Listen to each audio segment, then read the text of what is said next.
excited to share a trick that I have found that works really well for Christmas Eve night. If you want hot, fresh cinnamon rolls Christmas morning. So this little trick is going to save you a ton of time. I know you're going to be busy. You're going to be up wrapping presents anyway. But if you will take a 9x13 pan or a cookie sheet, and you're going to just spray it, and we're going to put our cinnamon rolls down in this pan. Okay, you're looking at this and you're thinking, these are frozen solid.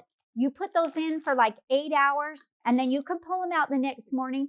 If they need to continue to rise a little bit, a half hour, 40 minutes, no big deal, but you're not starting out with a frozen. So we have 12 in this bag, and that is just going to make the softest pull apart cinnamon roll. If you want them to be more individual, then do it on a cookie sheet. So I've got those arranged in there. I'm going to take my plastic wrap. I'm just going to spray it. I'm going to flip it over so that if they rise up and they touch this, it is not going to stick to those. Stick those in my fridge about 8 hours, okay? And then you pull it out. This is what's been in my fridge for that amount of time. I'm going to take this plastic wrap off so that you can see this is double in size. Can you see the size that they do? Look at that. Just take a peek. They're going to rise up just like that, and they are going to go together. They're going to be soft to pull apart.